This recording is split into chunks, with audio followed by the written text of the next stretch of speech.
Chapter 4. In 1933, the year Baba was born, and the year Zahir Shah began his 40-year reign of Afghanistan, two brothers, young men from a wealthy and reputable family in Kabul, got behind the wheel of their father's Ford Roadster. High on hashish and masked on French wine, they struck and killed a Hazara husband and wife on the road to Pagman. The police brought the somewhat contrite young men and the dead couple's 5-year-old orphan boy before my grandfather, who was a highly regarded judge and a man of impeccable reputation. After hearing the brothers' account and their father's plea for mercy, my grandfather ordered the two young men to go to Kandahar at once and enlist in the army for 1 year, this despite the fact that their family had somehow managed to obtain them exemptions from the draft.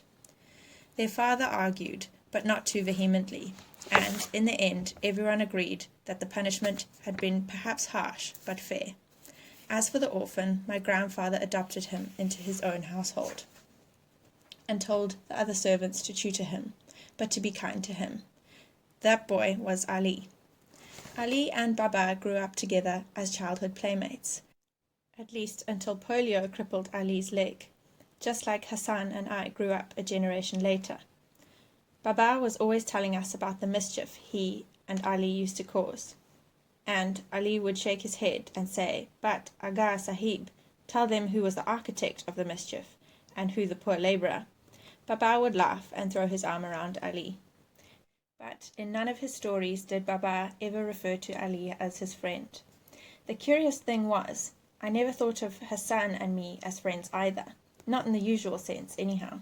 Never mind that we taught each other to ride a bicycle with no hands, or to build a fully functional homemade camera out of a cardboard box. Never mind that we spent entire winters flying kites, running kites. Never mind that to me, the face of Afghanistan is that of a boy with a thin bone frame, a shaved head, and low-set ears. A boy with a Chinese doll face, perpetually lit by a hair-lipped smile. Never mind any of those things, because history isn't easy to overcome. Neither is religion. In the end, I was a Pashtun and he was a Hazara. I was Sunni and he was Shia. And nothing was ever going to change that. Nothing. But we were kids who had to learn to crawl together. And no history, ethnicity, society, or religion was going to change that either. I spent most of the first 12 years of my life playing with Hassan. Sometimes my entire childhood seemed like one long, lazy summer day with Hassan, chasing each other between tangles of trees in my father's yard, playing hide-and-seek, cops and robbers, cowboys and Indians, insect torture, with our crowning achievement, undeniably, the time we plucked the stinger off a bee and tied a string around the poor thing to yank it back every time it took flight. We chased the Kochi, the nomads who passed through Kabul on their way to the mountains of the north. We would hear their caravans approaching our neighbourhood, the mewling of their sheep, the baaing of their goats, the jingle of the bells around the camels' necks. We'd run outside to watch the caravan plod through our street, men with dusty, weather-beaten faces, and women dressed in long, colourful shawls, beads, and silver bracelets around their wrists and ankles. We hurled pebbles at their goats. We squirted water on their mules. I'd make Hassan sit on the wall of the ailing corn and fire pebbles with his slingshot at the camels' rears. We saw our first Western together, Rio Bravo with John Wayne at the cinema park across the street from my favourite bookstore. I remember begging Baba to take us to Iran so we could meet John Wayne. Baba burst into gales of deep-throated laughter, a sound not unlike a truck engine revving up. And, when he could talk again, he explained to us the concept of voice dubbing. Hassan and I were stunned, dazed. John Wayne didn't really speak Farsi, and he wasn't Iranian. He was American, just like the friendly long-haired men and women we always saw hanging around in Kabul, dressed in their tattered, brightly coloured shirts. We saw Rio Bravo 3 times, and we saw our favourite Western, The Magnificent Seven, 13 times. With each viewing, we cried at the end when the Mexican kids buried Charles Bronson, who, as it turns out, wasn't Iranian either.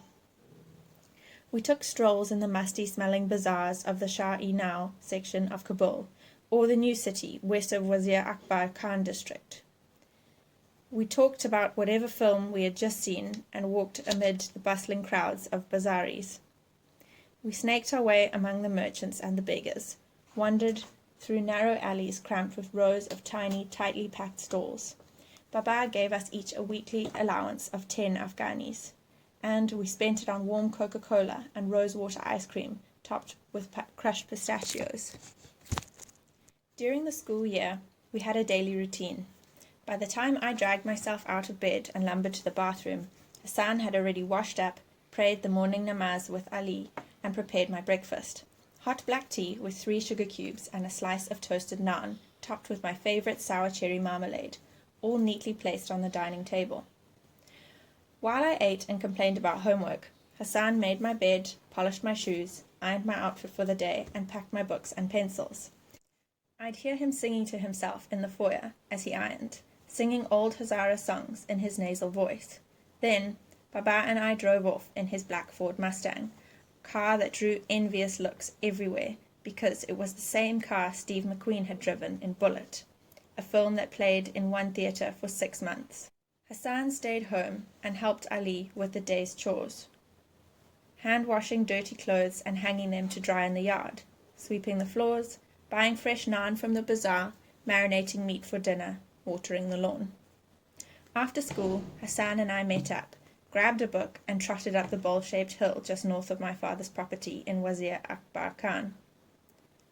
There was an old abandoned cemetery atop the hill with rows of unmarked headstones and tangles of brushwood clogging the aisles.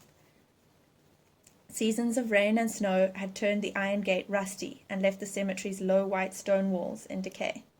There was a pomegranate tree near the entrance to the cemetery. One summer day, I used one of Ali's kitchen knives to carve our names into it, Amir and Hassan, the Sultans of Kabul. Those words made it formal. The tree was ours. After school, Hassan and I climbed its branches and snatched its blood-red pomegranates. After we'd eaten the fruit and wiped our hands on the grass, I would read to Hassan. Sitting cross-legged, sunlight and shadows of pomegranate leaves dancing on his face, Hassan absently plucked blades of grass from the ground as I read him stories he couldn't read for himself. That Hassan would grow up illiterate like Ali and most Hazaras had been decided the minute he had been born, perhaps even the moment he had been conceived in Sanuba's unwelcoming womb. After all, what use did a servant have for the written word? But, despite his illiteracy, or maybe because of it, Hassan was drawn to the mystery of words, seduced by a secret world forbidden to him.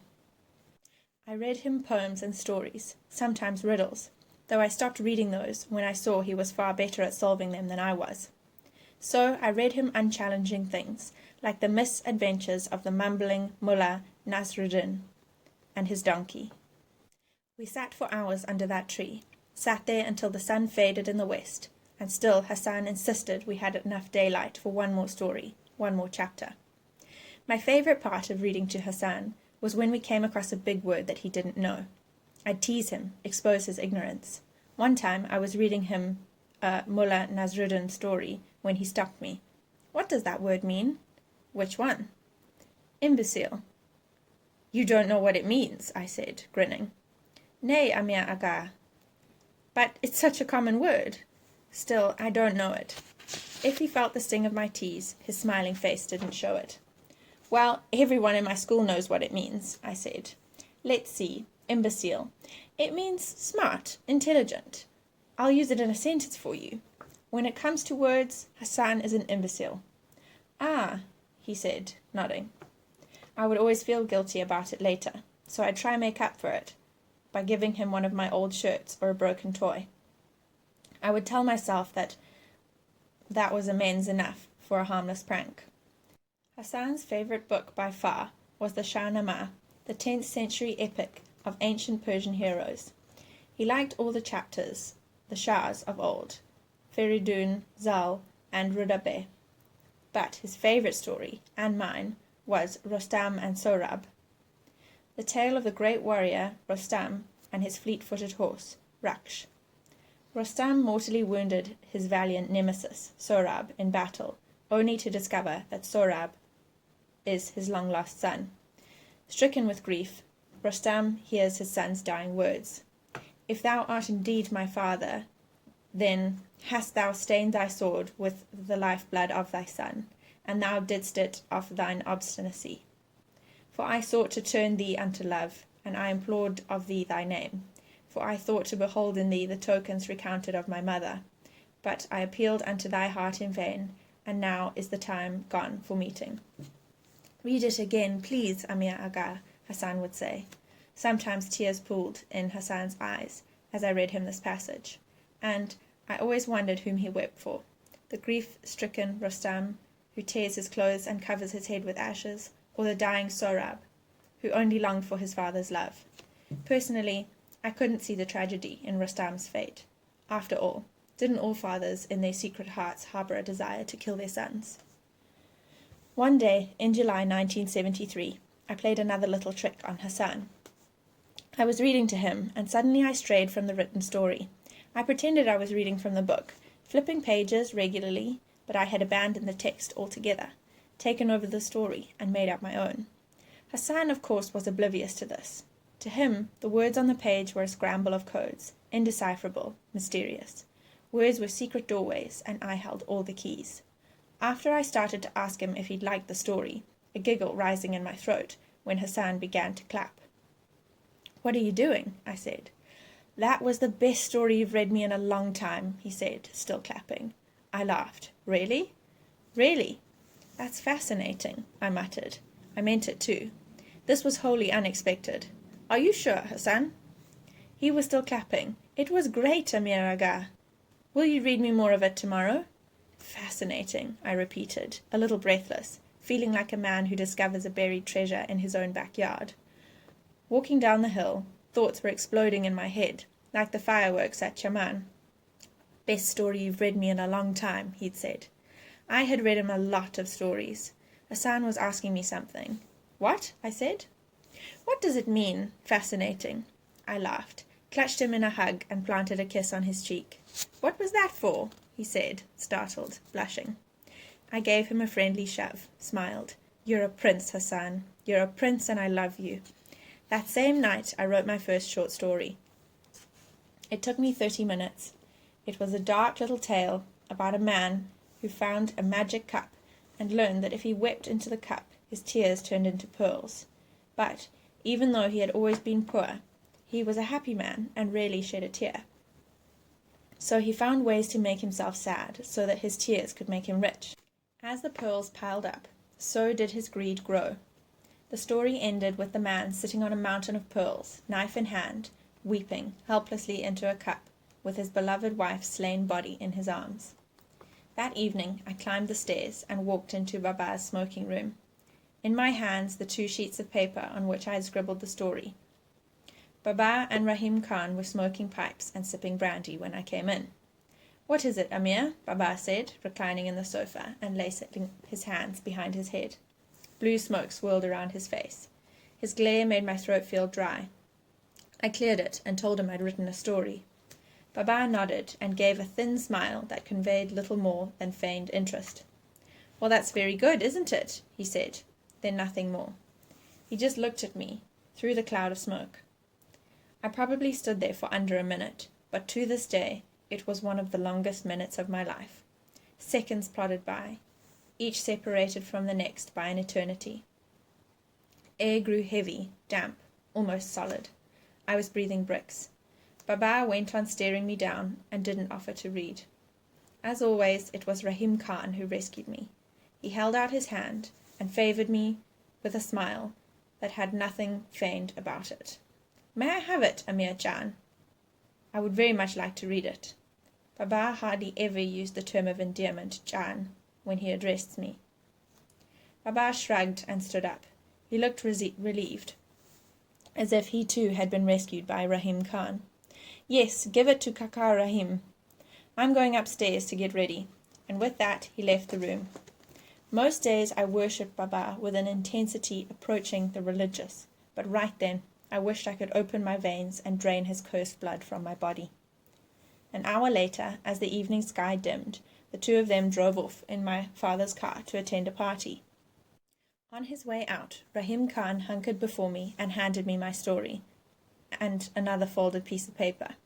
He flashed a smile and winked. "For you. Read it later." Then he paused and added a single word that did more to encourage me to pursue writing than any compliment any editor has ever paid me. That word was Bravo. When they left, I sat on my bed and wished Rahim Khan had been my father. Then I thought of Baba and his great big chest, and how good it felt when he held me against it, how he smelled of brute in the morning, and how his beard tickled my face. I was overcome with such sudden guilt that I bolted to the bathroom and vomited in the sink. Later that night, I curled up in bed. I read Rahim Khan's note over and over. It read like this: Amir Jan, I enjoyed your story very much. Mashallah, God has granted you a special talent. It is now your duty to hone that talent, because a person who wastes his God-given talents is a donkey.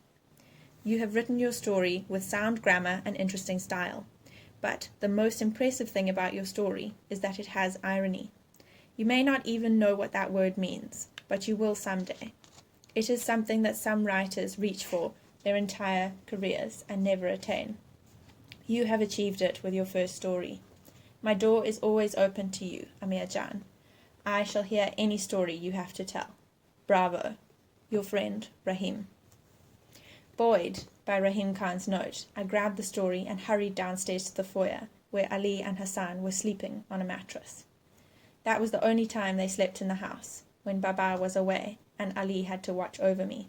I shook Hassan awake and asked him if he wanted to hear a story. He rubbed his sleep-clogged eyes and stretched. Now? What time is it? Never mind the time, this story's special. I wrote it myself, I whispered, hoping not to wake Ali. Hassan's face brightened. Then I have to hear it, he said, already pulling the blanket off him. I read it to him in the living room by the marble fireplace. No playful straying from the words this time. It was all about me. Hassan was the perfect audience in many ways, totally immersed in the tale, his face shifting with the changing tones of the story. When I read the last sentence, he made a muted clapping sound with his hands. Mashallah, Amir Aga, bravo! He was beaming. You liked it? I said, getting my second taste, and how sweet it was, of a positive review. Some day, inshallah, you will be a great writer, Hassan said, and people all over the world will read your stories. You exaggerate, Hassan, I said, loving him for it. No, you will be great and famous, he insisted. Then he paused, as if on the verge of adding something. He weighed his words and cleared his throat. But will you permit me to ask a question about the story? He said shyly. Of course.